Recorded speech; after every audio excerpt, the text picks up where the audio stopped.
The Mega Man bit comes into play as you unlock new characters with different abilities, each of which can charge to do special things. Bucky can jump higher, the robot can jetpack for a bit, the duck can crawl on walls, and the cat has a movable laser bomb thing. All of these can become stronger by finding power-ups in the stages. Bucky's not the best from Konami during this era, but it sure is a sleeper that I think holds up in several ways, especially some of that music.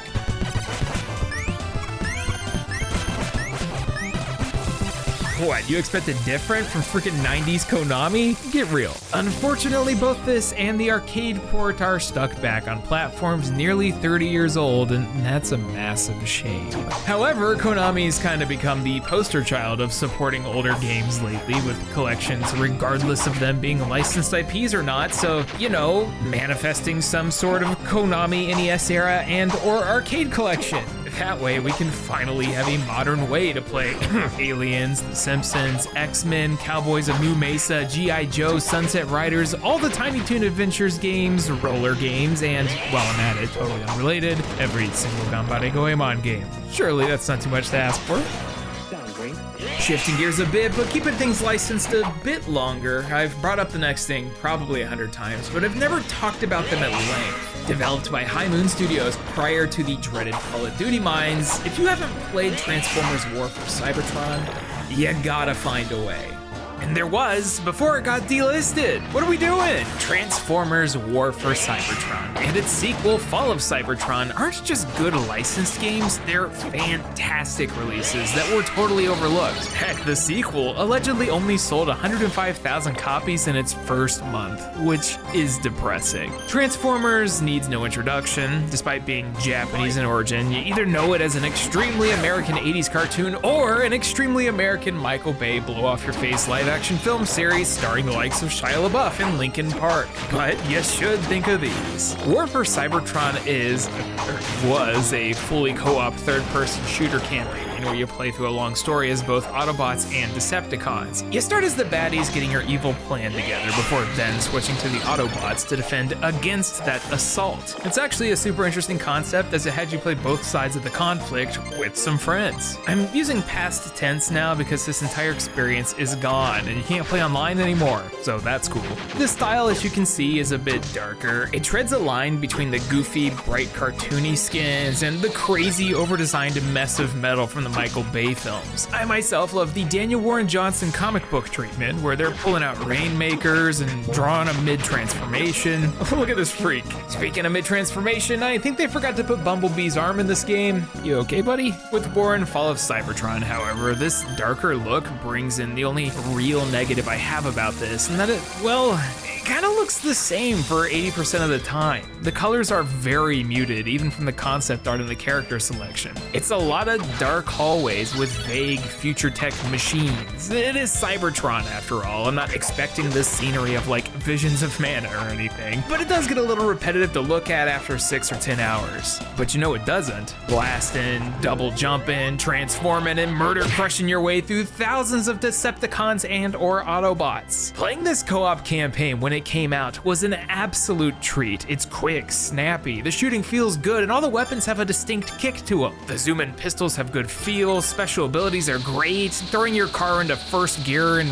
ripping around corners while blasting dudes is exciting. I was just playing Space Marine 2 right before recording this for this video, and it just reminded me of how fun this era of video games really was. You didn't need a lot of big RPG mechanics. You don't need to rope me in for 200 hours and 3 years of season passes. I just want a solid co-op shooter campaign taking place in a thing that I like that'll run me 2 to 3 playthroughs and I'm set. The sequel, Fall of Cybertron, doesn't have a co-op campaign, which is a shame, but instead a fun multiplayer mode where you get to make your own Transformer. I played this thing a ton when it came out and it really showed that back then licensed games could be awesome. It was a standout in the middle of the Sega MCU era where these things were awful. They were standouts in High Moon's career. Heck, the sequel even got got re-released on PlayStation 4 and Xbox One before then being removed from all digital store shelves back in 2018, a mere 2 years of it existing. But with Activision stepping away from licensed games in 2020, all the servers were taken offline, so both of these experiences are now shells of what they used to be.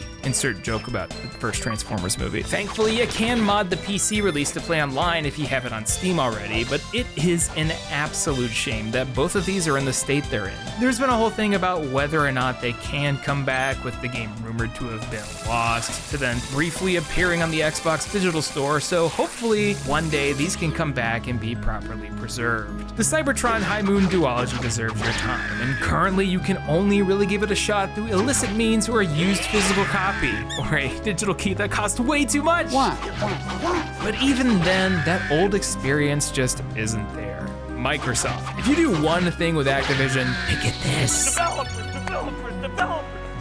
If they do come back though, y'all gotta help it sell more than 100K. How does this happen in the 2010s at the height of those movies' popularity? I am directly below.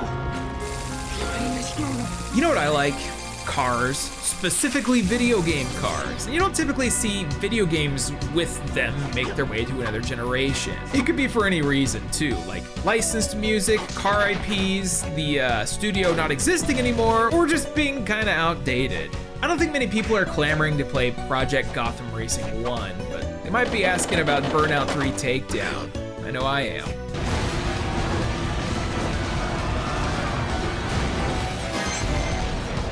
Criterion's Burnout 3 Takedown is still one of, if not the best arcade racer of all time. Paradise is cool and all, but Takedown, that's where it's at. If you're younger and you have no idea what a Burnout is, I guess I understand, because the last real entry was in 2008, because no one cares about Burnout Crash, so I guess we should explain. Burnout is a racing game where you put just as much effort into causing destruction as you do the race. You go fast, you do big crash, and watch a crazy amount of particle damage fly around. The leap from Burnout 2 to 3, even just on the PlayStation 2 and Xbox, was nuts. Everything was shiny, the models had so many breaking points. It was always fun to watch things happen in slow motion, and best of all, the racing was good. It said nah to any kind of racing sim like Gran Turismo and went full on Cruising USA, which was a perfect decision. There's tons of locales to visit, levels with branching paths, and your first time doing a lap through any stage feels like a fight for survival. The big thing I loved as a teenager, which led to tons of rentals, was the crash mode. You do a little puzzle style thing with your vehicle and attempt to cause the most destruction possible with a numerical dollar attached to it. Something often replicated but never fully eclipsed, like with Pain. Oh, Pain, you tried. I imagine one of the main things holding them back from re-releasing old games like this is the inclusion of licensed music. Hell of a track list though. We got Franz Ferdinand, Jimmy Eat World, Rise Against, Yellow Card, and even the debut of I'm Not Okay by My Chemical Romance nearly 3 weeks before it hit radio. What? Oh, and don't forget DJ Stryker. Single race, you and 5 others, quickest to the finish wins. Just what I like, nice and simple. Gee, thanks for the helpful hints there. These days, Criterion Games does whatever EA wants them to do, it seems. EA brought them on for a few Need for Speeds and Battlefields, but they haven't got a full swing at the premier arcade racer for over 15 years now. They recently put out Need for Speed Unbound, which shares a bit in common, but it never really fully reaches that final gear. I would love if EA would stop being cowards and port some of their old racing games. Burnout 3 Takedown deserves it. Have you ever picked up a totally random game, something maybe completely out of your wheelhouse, in an attempt to find, like a new interest? Well, if not, I highly recommend it. I really like racing games. I don't really know where that came from either. You just never know when something's gonna click. That's how I got started painting miniatures lately for Marvel Crisis Protocol. Baby's first 40K, it's a lot of fun. J-Dog, let's play again. Now, on the same side as the EA coin, how's about something like Need for Speed Underground 2 as well? I mean, look, Need for Speed is great. It's been around since I was a kid. I remember playing Hot Pursuit on my friend's dad's computer and thinking we were the coolest guys around. Hot Pursuit 2 was also great. Need for Speed treads a line in between your Burnouts and Gran Turismo, where it gives you more of a lighthearted, fast-paced experience without going full simulation, and that's a big sweet spot for me. It's why I love Forza Horizon. Need for Speed Underground 2, to me, was perfect. It featured this big open world with customizable cars, nighttime street racing, obnoxious neon lights, and a goofy story. This is one of those games that everyone had, and I mean that literally. Apparently it sold over 11 million copies worldwide, which also means it outsold every single game on the GameCube. People do be loving Need for Speed, which makes it even more of a shame that they can't seem to replicate this success. Need for Speed has had a time since then, and their underground-inspired sequels always fail to hit. Instead, we're getting weird campaigns inspired by Fast and the Furious with QuickTime events. Need for Speed The Run was weird.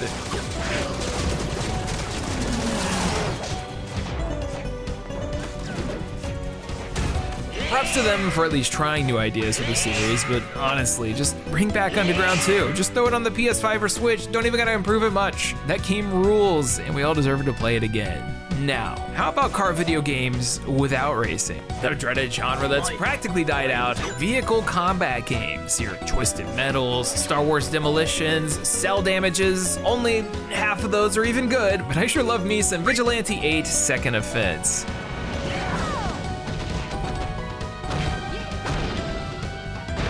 Twisted Metal clone? Maybe, but a fun one. Activision and Luxoflux, the people behind, okay, yeah, that's kind of unfortunate, decided that they were gonna do the vehicle combat thing, and do what they did. Vigilante 8 is the goofy cousin to Twisted Metal. You get two paths in the vehicle combat genre, one dark and edgy, and the other this.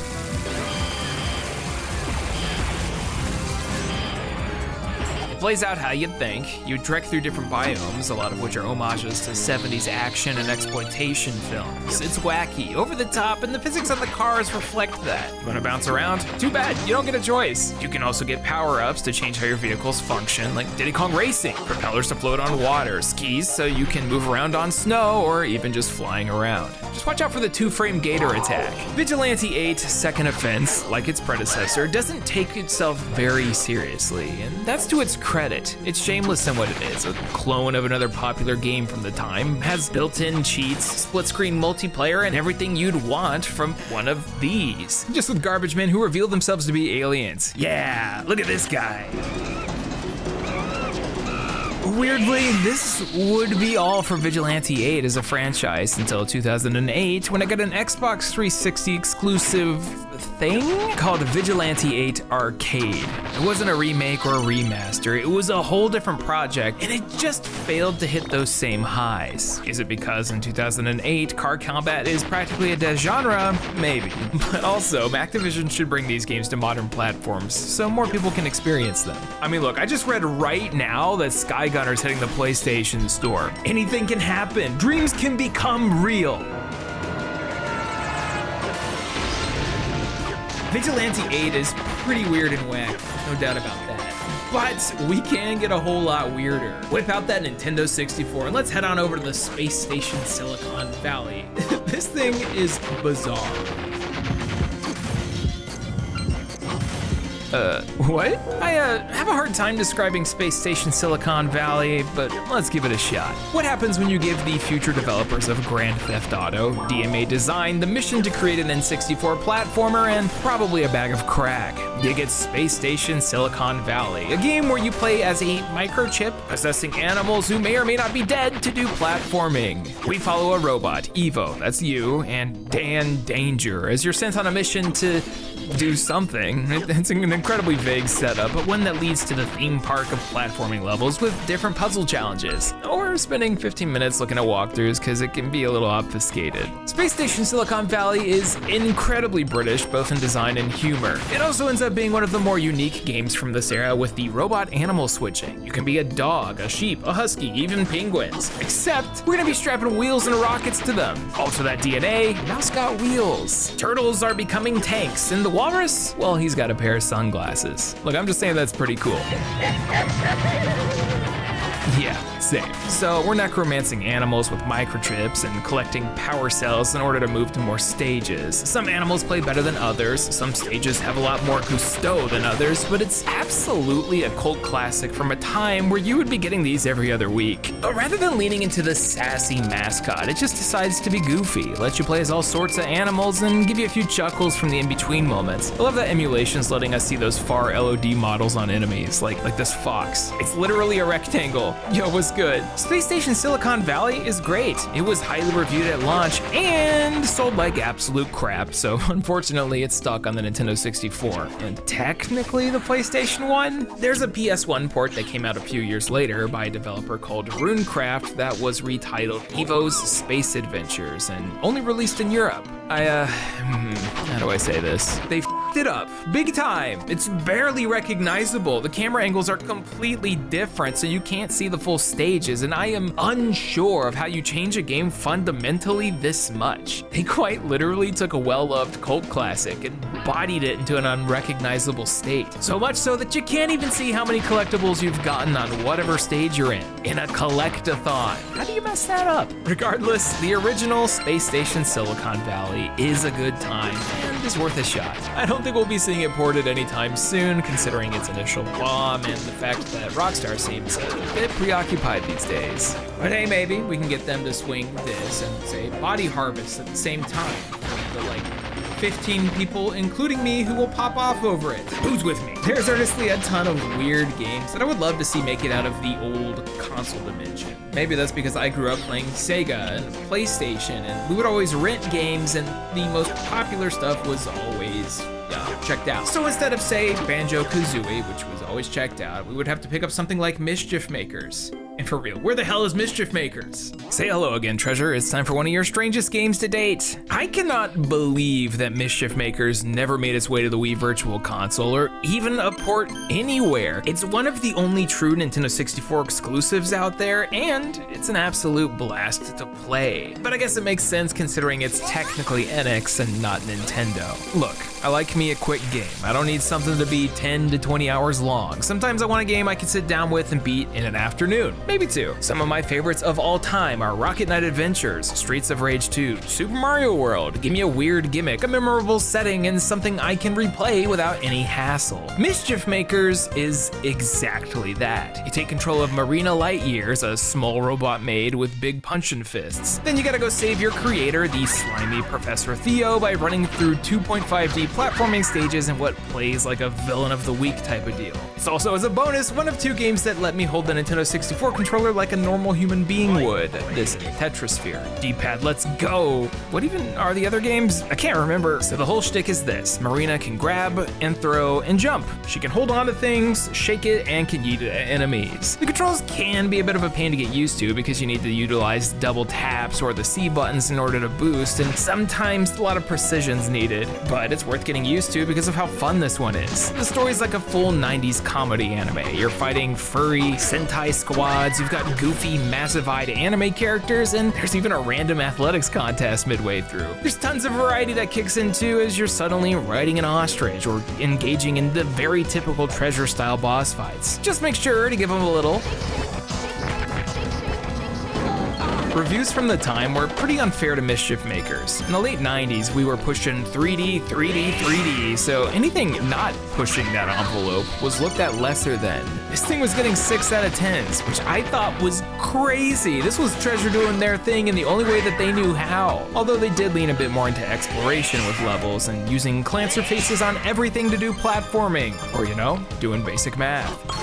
Whew, almost failed. I love Mischief Makers, but unfortunately, both Treasure and NX never came back to it. They did make Marina playable in Rakugaki Showtime, but that's about it. This is probably the most underrated Nintendo 64 game out there. I don't hear people yapping off about it, and if Square Enix decides to make a collection of their classic titles, this needs to be on there. Screw the RPGs, Illusion of Gaia, whatever. We as a society need a little shake. There's endless weird games from the 90s and 2000s that are stuck on older consoles. Stuff I really like too. Astal is one of those early Sega Saturn platformers that was really showcased showcasing what 32 bits could do with 2D visuals, and it's gorgeous. In fact, the whole Sega Saturn is filled with games that have yet to be recognized outside of the year 1996. The fact that Panzer Dragoon Saga is just sitting there for decades while being notoriously one of the rarest and most sought after games is wild. Mysteria is a pretty cool, underrated JRPG. Dragon Force is freaking Dragon Force. The Japanese exclusive Princess Crown was the precursor to what we see with Vanillaware nowadays, and Super Tempo is the follow-up to one of the strangest 32X releases out there. But it's all stuff that deserves to make a comeback, and that's just on the Saturn. Outside that, we got the Beautiful Joe series, one of Capcom's most notorious franchises from the PlayStation 2 and GameCube era that's been left in the dust. Nintendo's got a ton of other series too, like the other Excite games, like Truck. Yeah, remember Excitebot's Trick Racing? No? You should. There's a lot of smaller games like this out there, and we'll get to them one day. But for now, I've only got one more I want to talk about, and you've been hearing it for years. It's something that I've considered making a full video on for years, but I wasn't really sure if it made sense. Mostly because it's extremely archaic by today or even yesterday's standards, but screw it, let's do it anyway. The Dreamcast just turned 25 a few days ago from writing this, and I didn't have anything prepared, so I think you know what's coming. One of my favorite video games of all time is Phantasy Star Online, and it is an absolute shame that Sega hasn't done anything with it.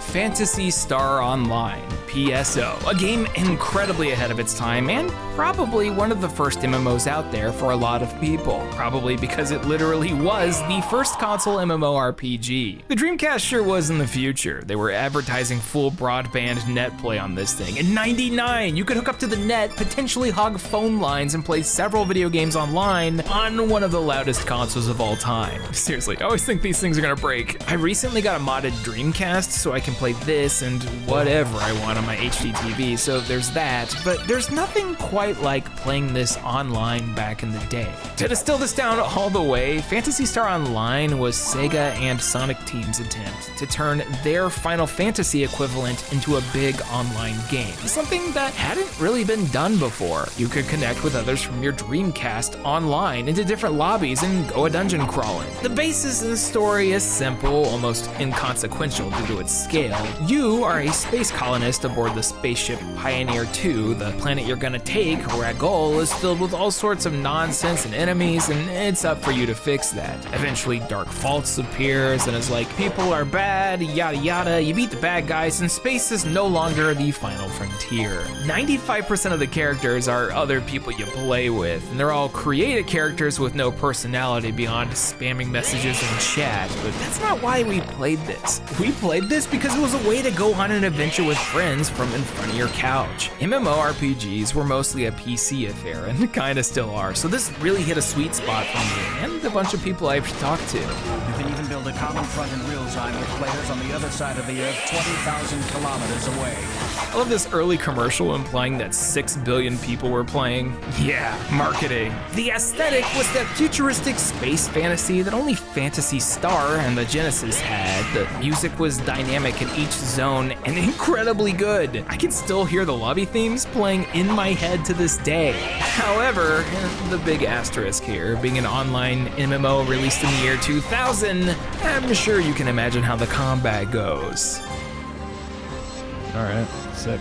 Yeah, it's minimalist, to say the least. Phantasy Star Online isn't gonna be winning any awards for gripping gameplay, but I took that 3-hit combo and 6-button hotbar and ran with it for hundreds of hours. It's not particularly long. All of the episodes can be beaten in a few days, and that'll just leave you upping the difficulty and grinding out levels till like 200. The endgame is just more of the same, and playing it for the first time today might actually be a bit jarring. But there really was nothing else quite like Phantasy Star Online. Like, actually, Phantasy Star Universe and PSO2 aren't even close. They pull a lot more from modern MMOs, especially the free-to-play PSO2, and it's crazy how much I'd rather play the original. Only hating a little bit. Thankfully, the PC version of this game, Blueburst, has a dedicated group of people running different private servers, so it's totally playable on modern hardware via workarounds, but I sure would love it if Sega acknowledged the actual game. I don't know if there's enough of an audience to make it happen on modern consoles,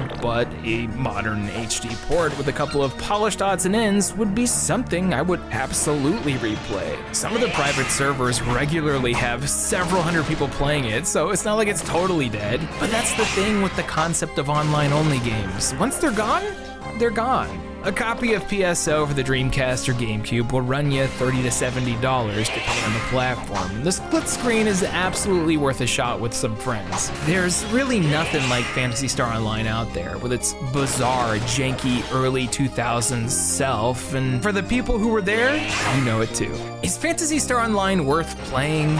I'm not sure. I grew up with the NES and Genesis, so I'm crusty as hell. But if you want to go back, or maybe for the first time, go and experience a world unlike any other, it is absolutely worth it. Sega, please listen. I want PSO 2. Phantasy Star Online. The gaming revolution comes in the year 2000. The door to the future. The door to freedom. So there you have it, another batch of good video games stuck on old consoles. It's getting kind of hard for me to accept that the Dreamcast is 25 years old, but I guess this is how it is. Getting old and realizing that the new childhood is Roblox. And the free-to-play flavor of the month. If you liked today's video, check out the sponsor, Ray Neo. It'll help the channel out a ton. Or if you'd like to support us directly, you can head on over to the Patreon and become a backer. With that, you'll also gain access to the Patreon Discord, where I frequently remind people that I am not a Nintendo kid. Mario's fine, I guess. Sonic, though. Oh yeah. You can also buy a t-shirt over at the Pixel Empire, toss us a subscription, a comment, or just tell your friend down the street about us. Hopefully they remain your friend. Anyways, I'm gonna head out for now. If it sounds a little different, because I moved to a new place despite this looking virtually the same. I've been Austin, and catch me next time when we talk about some games I hope none of y'all heard about. Or maybe forgot, I don't know. Thank you so much for watching. Special Patreon shout out to Aaron Kwolek, Alfred Correa, Benna Oswald, Blackfoot Ferret, Blake Thomas, Charles Rosner, Cheeks, Chris Shelton, DX Buster, Dylan Snyder, Fragile Traveler, Hey Quiggles, Idlevice, Jay Roosh, Jacoby Fitzpatrick, Kevin Zanowski, Platinum Rose, Pacha Bear, Randall Bentley, Rare Find It, Ryan Talbert, and Vox. Thank you all so much for the generous support. Y'all, I am fully moved into this new place. I have my own office, so I've been thinking about maybe doing a couple streams in the Discord while I'm recording footage. Let me know if that's something you want to see, and let me know in the Discord, because I have to play a crap ton of games for this channel, and some of them I'd rather not do alone. Anyways, I'm gonna keep painting, keep playing some TCG, keep playing video games, because the Plucky Squire just came out today, and I'll catch you guys next time. Bye-bye.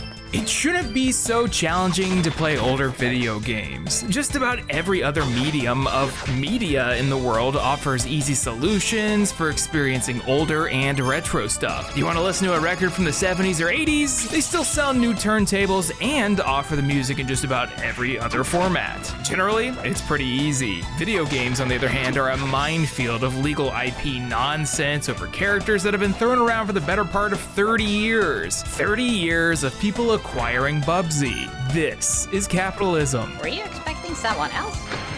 This is the second time we're doing this, and well, I have something to address. I was wrong. That video is wrong. About half of those games are no longer stuck on older consoles. Rocket Knight Adventures, Golden Sun, Baten Kaitos, X-Men vs. Street Fighter, heck, even Jeanne d'Arc on the PSP. We've even got Shadows of the Damned on the horizon. I failed. So we're gonna do it again. Round 2. More good video games stuck on older consoles, because I'd really like to play MechAssault 2 Lone Wolf again without hooking up my Xbox 360.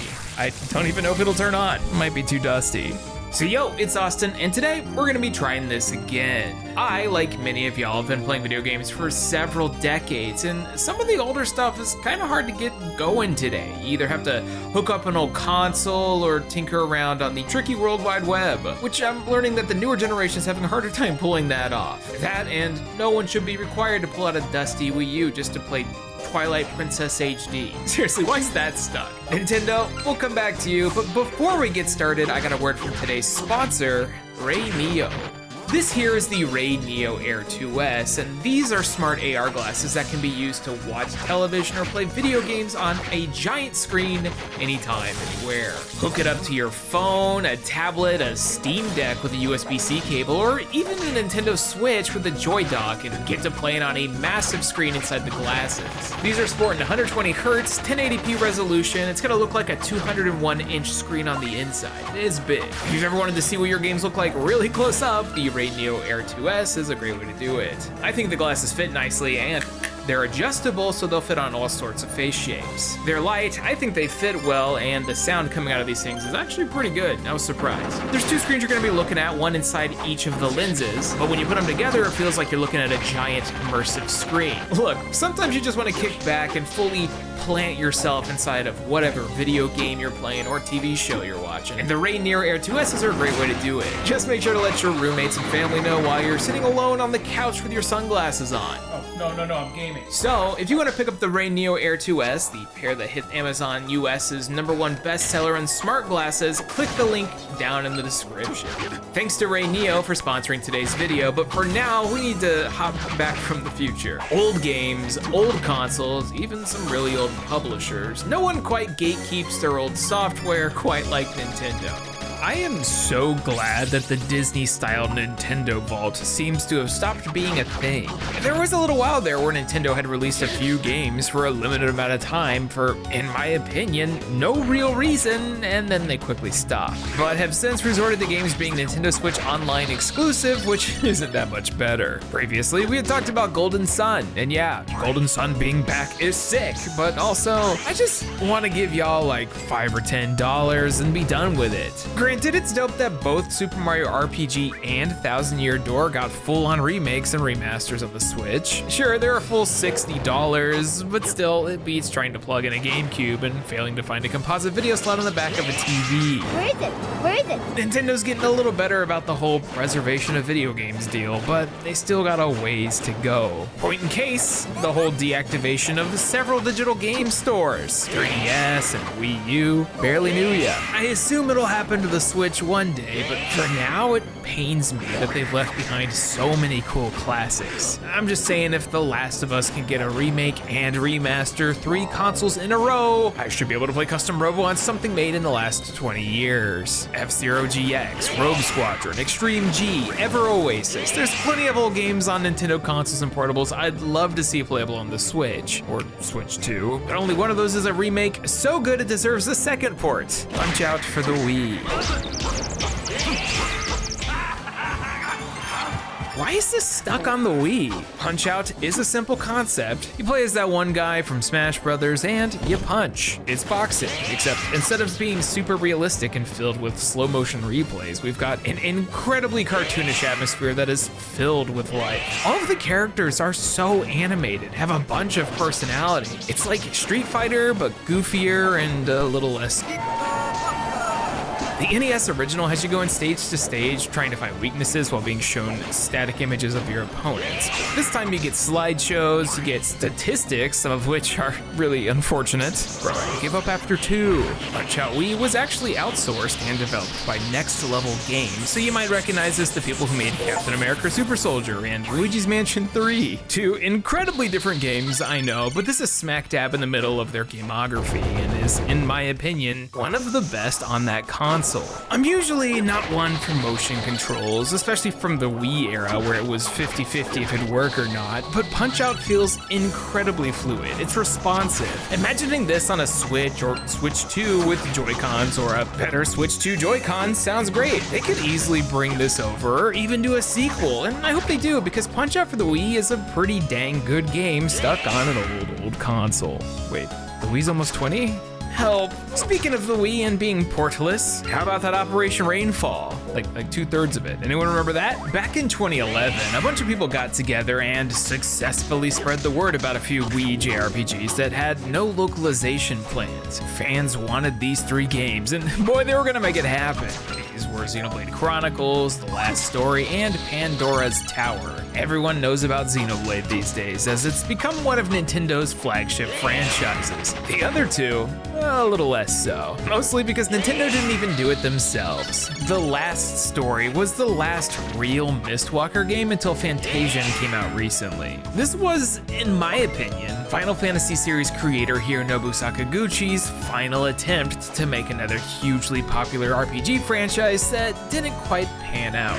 A shame, because it's pretty solid. It's got this interesting and maybe lackluster combat system where you do damage by running into people, as they were trying to make it a little more action-oriented. The story's a bit generic and extremely British, a common thread in Operation Rainfall. Now it's right time! And absolutely a solid RPG in a console lacking. I mean, what else do we got? Arcry's Fantasia? You're hurt. Let me heal you with magic. Yes, please. The Last Story is a pretty dope game that should get another chance on a non-Wii console. Lastly, for the Rainfall, we got Pandora's Tower. I don't really hear many people talk about Pandora's Tower, probably because it's considered the weakest of the bunch. It's sitting at a 73 on Metacritic, and despite Operation Rainfall's insistence, it didn't sell very well. I mean, both it and The Last Story had to be published by Xseed instead of Nintendo. I guess it doesn't help when a majority of the reviews from the time say things like, it'd be nice if the graphics were better, or the Wii has technical limitations. Like, yeah, duh. Pandora's Tower was originally published by Nintendo and developed by Ganbarian, the people behind Jump Ultimate Stars, and a breadth of licensed anime games. In fact, this is one of their only releases not tied to some sort of anime, and I kinda wish we could have seen more. It's super unique. Climb the towers, save Elena from a messed up curse. Or not, that depends on your choices and how much time you waste. There's a bunch of endings. Alls I know, you gotta eat some meat with the grippers out.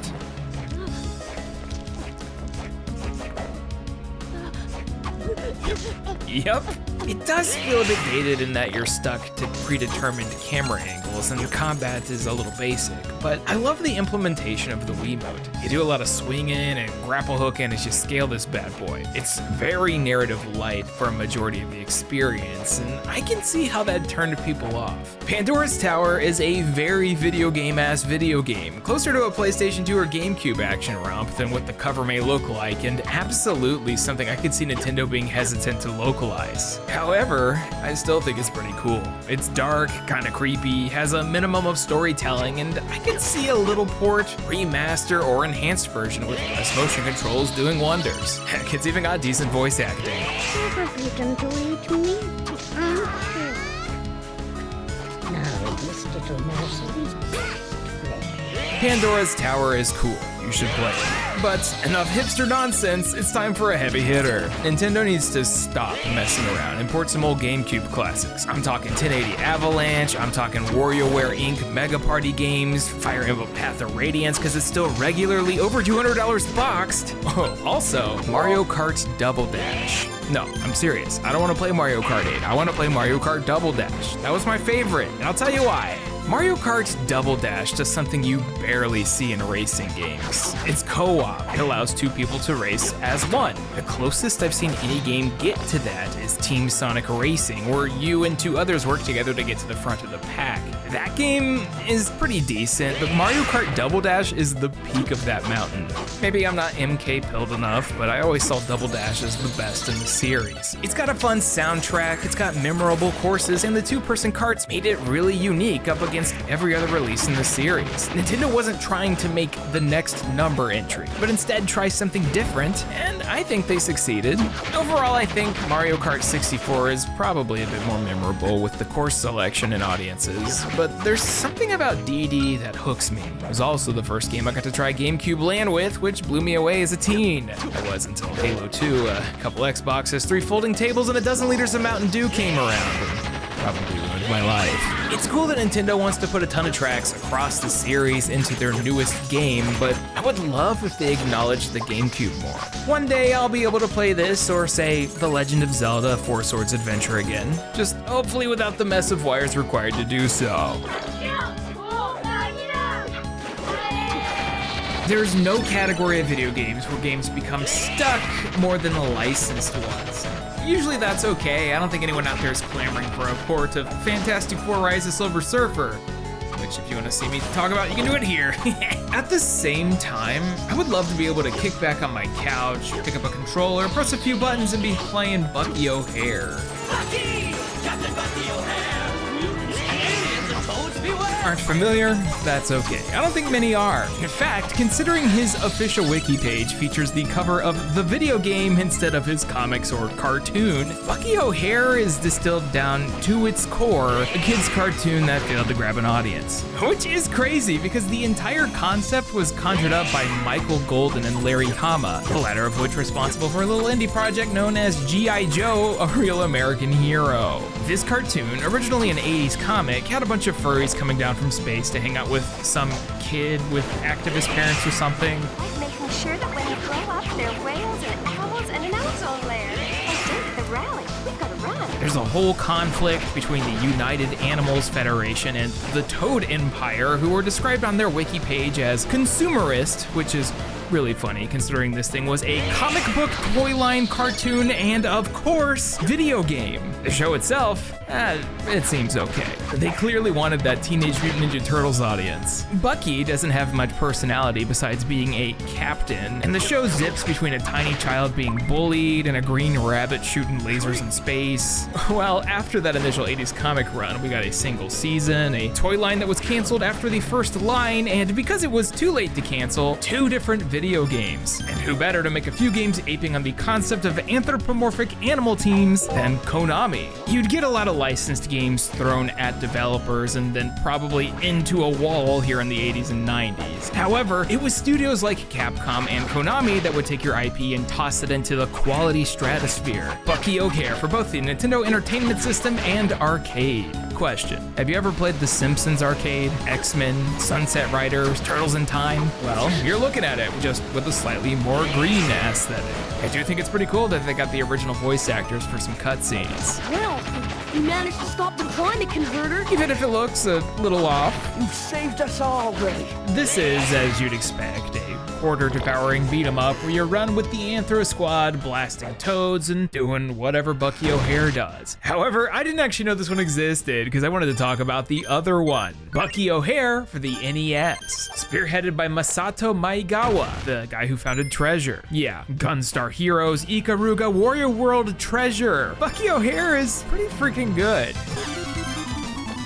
if you don't mind dying a ton. As you can probably guess, given the people who put this together, Bucky O'Hare is a punishment platformer in the same vein as Mega Man. It is very easy to die, and you're going to, a lot. However, it's actually built to be forgiving by giving you unlimited continues that'll start you back in the current act, which is usually the same screen. You will die, but you will have a good time. Except during the Blue Planet, that one's just mean.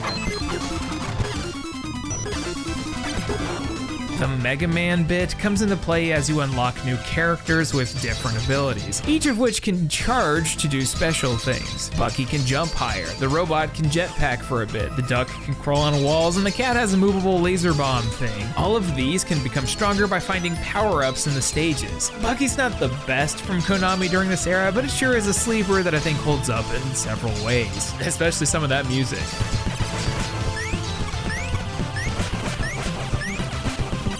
What, you expected different from freaking 90s Konami? Get real. Unfortunately, both this and the arcade port are stuck back on platforms nearly 30 years old, and that's a massive shame. However, Konami's kind of become the poster child of supporting older games lately with collections regardless of them being licensed IPs or not, so, you know, manifesting some sort of Konami NES era and or arcade collection. That way we can finally have a modern way to play Aliens, The Simpsons, X-Men, Cowboys of Moo Mesa, G.I. Joe, Sunset Riders, all the Tiny Toon Adventures games, roller games, and, while I'm at it, totally unrelated, every single Ganbare Goemon game. Surely that's not too much to ask for. Shifting gears a bit, but keeping things licensed a bit longer, I've brought up the next thing probably 100 times, but I've never talked about them at length. Developed by High Moon Studios prior to the dreaded Call of Duty mines, if you haven't played Transformers War for Cybertron, you gotta find a way. And there was before it got delisted. What are we doing? Transformers War for Cybertron and its sequel Fall of Cybertron aren't just good licensed games, they're fantastic releases that were totally overlooked. Heck, the sequel allegedly only sold 105,000 copies in its first month, which is depressing. Transformers needs no introduction. Despite being Japanese in origin, you either know it as an extremely American 80s cartoon or an extremely American Michael Bay blow-off-your-face live-action film series starring the likes of Shia LaBeouf and Linkin Park. But you should think of these. War for Cybertron was a fully co-op third-person shooter campaign where you play through a long story as both Autobots and Decepticons. You start as the baddies getting your evil plan together before then switching to the Autobots to defend against that assault. It's actually a super interesting concept as it had you play both sides of the conflict with some friends. I'm using past tense now because this entire experience is gone and you can't play online anymore, so that's cool. The style, as you can see, is a bit darker. It treads a line between the goofy, bright, cartoony skins and the crazy, over-designed mess of metal from the Michael Bay films. I myself love the Daniel Warren Johnson comic book treatment where they're pulling out rainmakers and drawing a mid-transformation. Look at this freak. Speaking of mid-transformation, I think they forgot to put Bumblebee's arm in this game. You okay, buddy? With War and Fall of Cybertron, however, this darker look brings in the only real negative I have about this, and that it kind of looks the same for 80% of the time. The colors are very muted, even from the concept art and the character selection. It's a lot of dark hallways with vague future tech machines. It is Cybertron after all. I'm not expecting this scenery of like Visions of Mana or anything, but it does get a little repetitive to look at after 6 or 10 hours. But you know it doesn't. Blasting, double jumping, transforming, and murder crushing your way through thousands of Decepticons and or Autobots. Playing this co-op campaign